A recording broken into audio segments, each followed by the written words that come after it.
Jai Gurudev, we recently came across a post by Gurudev Shri Shri Ravi Shankar Ji, South America soaked in bliss, wisdom and meditation session in Bogota, Colombia. Can you help us understand what this means in depth, spiritually, culturally, and globally? Jai Gurudev, yes, with joy. Gurudev's simple yet a deeply profound statement captures not only the experience of a particular session in Colombia, but the entire spirit of transformation that occurs wherever he travels. Let's unpack it.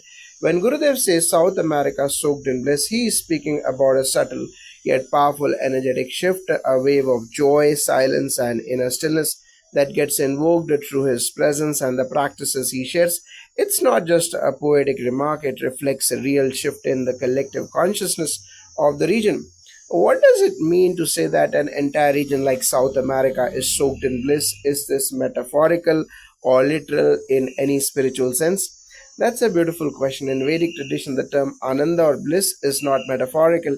It's a tangible experience, a state of being when people meditate together in the presence of a realized master.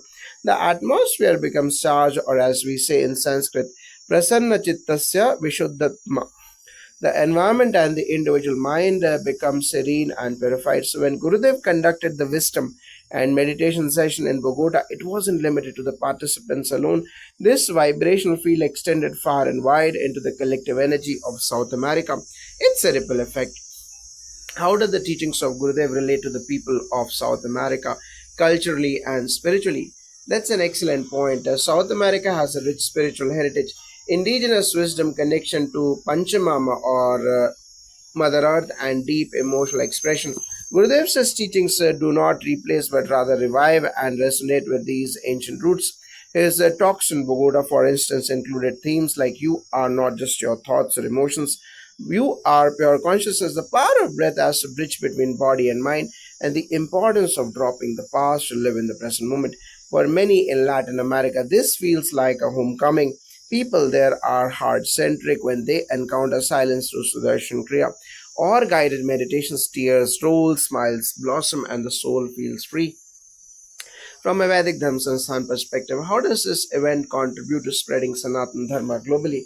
Sanatan Dharma is not a religion but a universal way of life, eternal values like non-violence or ahimsa, truth or satya and inner purity or shocha and meditative wisdom or dhyana.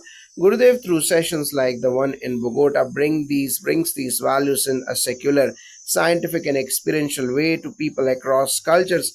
When Colombians chant Om together or thousands sit with eyes closed in stillness, they are not converting to something foreign, they are aligning with their own higher self.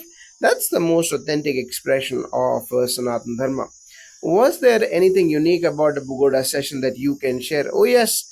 In Bogota, a diverse crowd came youth, elderly, politicians, musicians, indigenous community leaders, and business people all under one roof. Gurudev, with his timeless grace, made everyone feel as though they had known him forever. One moment, he was explaining profound concepts from the Upanishads, the next, he cracked a joke that made everyone laugh, and then, in complete silence, he led a meditation where even first timers went deep. That's his miracle. He makes the subtlest truth simple and joyful.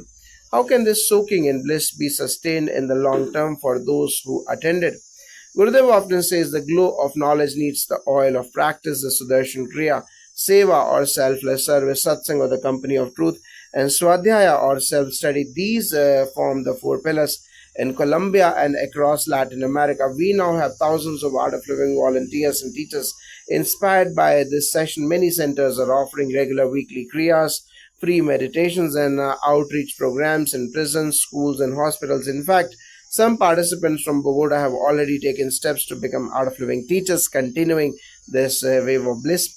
Any final message for readers inspired by this global ripple of meditation and bliss? Yes, what happened in South America is a reminder that bliss is not limited by geography, language, or religion. Wherever there is sincerity, love, and an openness to learn, Gurudev's presence and ancient wisdom can uplift people. So, whether you are in Bogota, Bangalore, Berlin, or Buenos Aires, know that bliss is your nature and it's Gurudev's mission through the art of living and Vedic Dharma Sansthan to awaken that inner bliss in every heart on this planet. Thank you for such a beautiful and illuminating conversation, Jai Gurudev. May we also can bliss and become fountains of it for the world, Jai Gurudev.